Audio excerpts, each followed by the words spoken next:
गुरु ब्रह्मा गुरु विष्णु गुरुदेवो महेश्वर गुरु साक्षात् परब्रह्म तस्मै श्री गुरुवे नमः।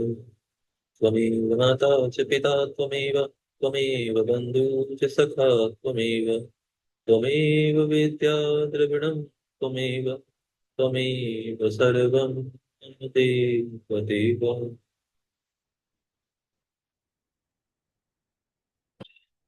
देवी पार्वती बोली, हे महेश्वर, आप आत्मा हैं और मैं प्रकृति हूँ। इसमें संदेह नहीं करना चाहिए। हम दोनों स्वतंत्र एवं गुण रहित होकर भी भक्त के वश में होकर सगुण रूप धारण करते रहते हैं। हे शंभु, हे प्रभु, आपको मेरी बात प्रयत्न पूर्वक मान लेनी चाहिए। अतः हे शंकर, आप हिमालय से याचना कीजिए, मुझे सौभाग्य प्रदान कीजिए। हे महेश्वर, आप मुझ पर दया करें, मैं आपकी नित्य भक्त हूँ। हे नाथ, मैं सदा जन्म जन्मांतर की आपकी पत्नी हूँ। आप ब्रह्मा, परमात्मा, निर्गुण, प्रकृति से परे, विकार रहित, इच्छा रहित, स्वतंत्र तथा परमेश्वर हैं। तथापि भक्तों के उद्धार के लिए आप सगुण रूप धारण करते हैं।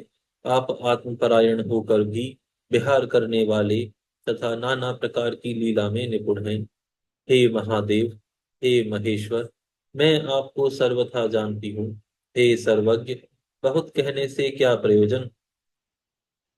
आप मुझ पर दया कीजिए। हे नाथ, आप अद्भुत लीलाकार संसार में अपने यश का विस्तार कीजिए, जिसका गान करके आप आपके भक्त इस संसार रूपी समुद्र से अनायास ही पार हो जाएंगे। ब्रह्मा जी बोले, इस प्रकार कहकर गिरिजा शंकर जी को बारंबार हाथ जोड़कर सिर झुकाकर प्रणाम करके मौन हो गई। देवी पार्वती ने जब इस प्रकार कहा, तब लोक विडंबना के निमित्त शंकर जी ने हंसते हुए प्रसन्न होकर, ऐसा ही होगा, यह कहकर वे वैसा करने के लिए उद्यत हो गए। उसके बाद वे भगवान शंभु प्रसन्न होकर अंतर्ध्यान हो गए और देवी काली के विरह से आकृष्ट चित्त वाले वे कैलाश को चले गए। वहां जाकर उन महेश्वर ने परमानंद में निमग्न हो यह सारा वृतांत नंदीश्वर आदि गणों को बताया। इस वृतांत को सुनकर सॉरी वे संपूर्ण भैरव आदि गण भी बहुत सुखी हुए और महान उत्सव करने लगे। हे नारद, उस समय वहां महामंगल होने लगा, सबका दुख दूर हो गया और भगवान रुद्र को भी परम प्रसन्नता हुई। यहाँ 29वां अध्याय पूर्ण होता है। यहाँ से 30वां अध्याय प्रारंभ होता है।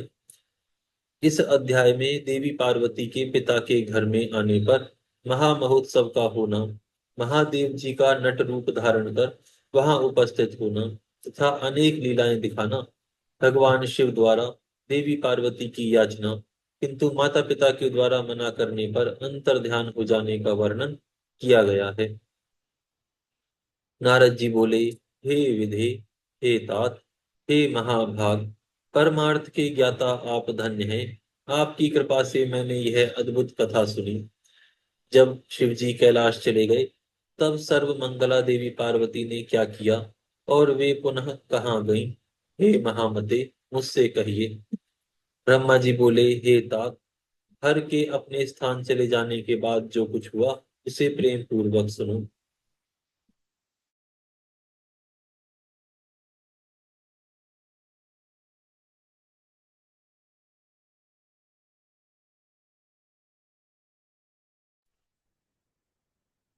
मैं शिव जी का स्मरण कर उसे कह रहा हूँ।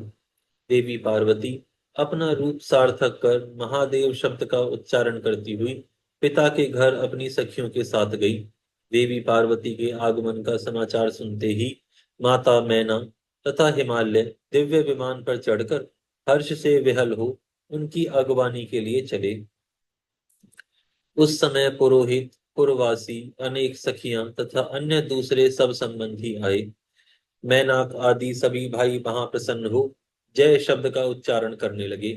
चंदन, अगरु, कस्तूरी, फल तथा वृक्ष की शाखाओं से युक्त राजमार्ग को अपूर्व सजावट से संपन्न कर स्थान स्थान पर मंगल घट स्थापित कराया गया। सारा राजमार्ग पुरोहित, ब्राह्मण, ब्रह्मवेता, मुनियों, नर्तकियों एवं बड़े बड़े गजेंद्रों से खचाखच भरा गया। जगह जगह पर केले के खंभे लगाए गए और चारों ओर पति पुत्रवती स्त्रियां हाथ में दीपक लिए हुए खड़ी हो गईं। ब्राह्मणों का समूह मंगल पाठ पूर्वक वेदों का उद्घोष कर रहा था। अनेक प्रकार के वाद्य तथा शंख की ध्वनि हो रही थी। इसी बीच दुर्गा देवी अपने नगर के समीप आईं और प्रवेश करते ही उन्होंने सर्वप्रथम अपने माता पिता का पुनः दर्शन किया। उन देवी काली को देखकर माता पिता हर्ष से विहल हो प्रसन्नता से दौड़ पड़े।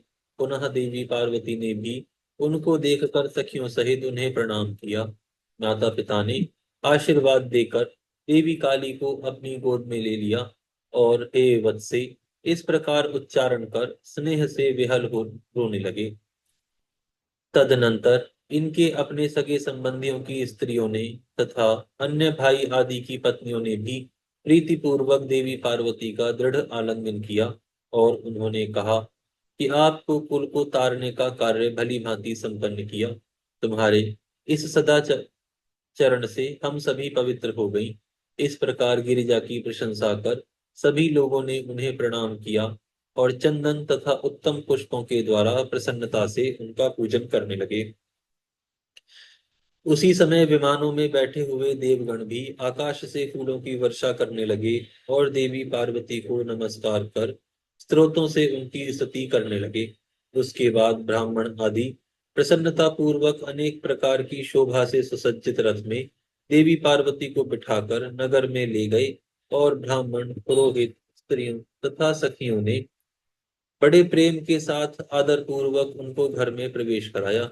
स्त्रियां मंगलाचरण करने लगी और ब्राह्मण आशीर्वाद देने लगे। हे मुनीश्वर, उस समय माता मेनका तथा पिता हिमवान को अत्यंत प्रसन्नता हुई।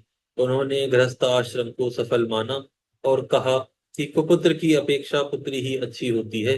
तदनंतर वे हिमालय आप नारद को भी साधुवाद देते हुए प्रशंसा करने लगे। पर्वतराज हिमालय ने ब्राह्मणों एवं बंदीजनों को बहुत सा धन दिया और ब्राह्मणों द्वारा मंगल पाठ कराया, बहुत बड़ा उत्सव किया। हे मुनि, इस प्रकार प्रसन्न हुई माता पिता, भाई तथा सभी संबंधी गण देवी पार्वती के साथ आंगन में बैठे। हे तात, तत्पश्चात हिमालय परम प्रसन्न हो सभी संबंधियों का प्रेम पूर्वक सम्मान कर गंगा स्नान को गए। उसी समय लीला करने में तत्पर भक्त वत्सल भगवान शंकर सुंदर नाचने वाले नट का रूप धारण कर मेनका के समीप पहुंचे। वे बाएं हाथ में श्रृंगी, दाहिने हाथ में डमरू तथा पीठ पर मुरली धारण करके रक्त रक्त वस्त्र पहने हुए थे। नृत्य गान में प्रवीण वे शिवजी माता मैना के आंगन में बड़ी प्रसन्नता के साथ अनेक प्रकार का मनोहर नृत्य एवं गान करने लगे। वे सुंदर ध्वनि से श्रृंगी तथा डमरू बजाने लगे और नाना प्रकार की मनोहर लीला करने लगे। उस लीला को देखने के लिए सभी नगर निवासी, स्त्री पुरुष, बालक तथा वृद्ध सहसा वहां आ गए। हे मुनि, उस मनोहर नृत्य को देखकर एवं गीत को सुनकर सभी लोग तथा माता मैना भी अत्यंत मोहित हो गईं। त्रिशूल आदि चिन्ह से युक्त एवं अत्यंत मनोहर रूप धारण करने वाले उन नट को देखकर देवी पार्वती भी उन्हें हृदय से भगवान शंकर जानकर मूर्छित हो गईं।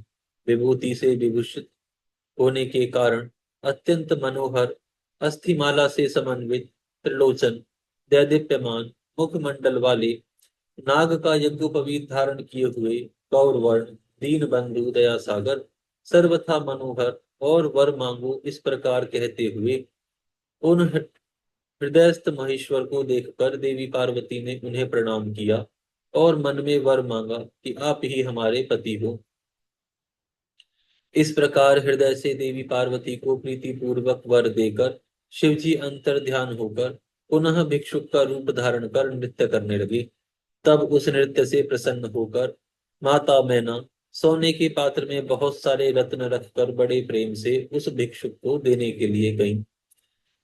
किंतु भिक्षुक ने उन्हें स्वीकार नहीं किया और भिक्षा में शिवा को मांगा तथा पुनः नृत्य गान करने लगे।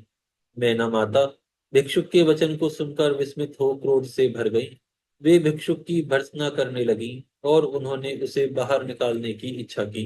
इसी समय हिमालय भी गंगा जी से आ गए और उन्होंने नर की आकृति वाले भिक्षुक को आंगन में स्थित देखा। माता मैना द्वारा सभी बातों को जानकर हिमालय को बड़ा क्रोध हुआ।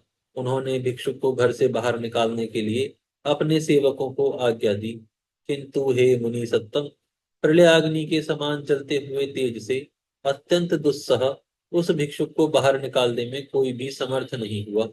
हे तात, उस समय अनेक लीलाओं में प्रवीण उस भिक्षुक ने पर्वतराज हिमालय को अपना अनंत प्रभाव दिखाया। हिमालय ने देखा कि वह भिक्षुक तत्क्षण किरीट कुंडल पीतांबर तथा चतुर्भुज रूप धारण कर भगवान विष्णु के स्वरूप में हो गए हैं।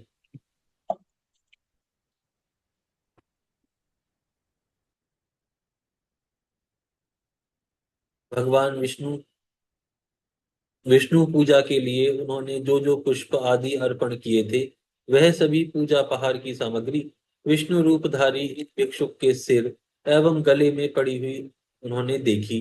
तत्पश्चात गिरिराज ने देखा कि उस भिक्षुक ने रक्त वर्ण होकर वेदों के सूक्तों को उच्चारण करते हुए चतुर्भुज जगत स्रष्टा ब्रह्मा का रूप धारण कर लिया है। पुनः गिरीश्वर ने एक क्षण बाद देखा कि वह जगत चक्षु सूर्य के रूप में परिवर्तित हो गए। इस प्रकार उन्होंने क्षण क्षण में रूप बदलकर कौतुक करते हुए उस भिक्षुक को देखा। हे तात, तत्पश्चात हिमालय ने देखा कि वह भिक्षुक अद्भुत रूप धारण किए हुए रुद्र हो गए हैं, जो पार्वती सहित परम मनोहर अपने तेज से प्रकाशित हो रहे हैं। तदनंतर उन्होंने निराकार, निरंजन, निरुपाधि, निरीह, परम अद्भुत तेज स्वरूप में परिवर्तित होते हुए उन भिक्षुक को देखा।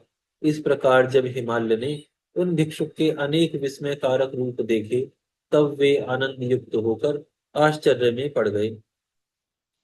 उसके बाद पुनः भिक्षुक रूपधारी उन सृष्टिकर्ता शिव जी ने हिमालय से देवी दुर्गा की याचना की और कुछ नहीं मांगा, किंतु शिव माया से मोहित होने के कारण हिमालय ने उसे स्वीकार नहीं किया। भिक्षुक ने भी और कुछ ग्रहण नहीं किया और वहीं अंतर्ध्यान हो गए। तब माता मैना और शैलराज को ज्ञान हुआ कि प्रभु शंकर जी हम दोनों को वंचित कर अपने स्थान को चले गए। इस बात का विचार करके उन दोनों को दिव्य सर्वनंद प्रदायनी तथा परम मोक्ष देने वाली पराभक्ति शिव जी में उत्पन्न हो गई। आज यहाँ विराम करते हैं, फिर कल से प्रारंभ करेंगे।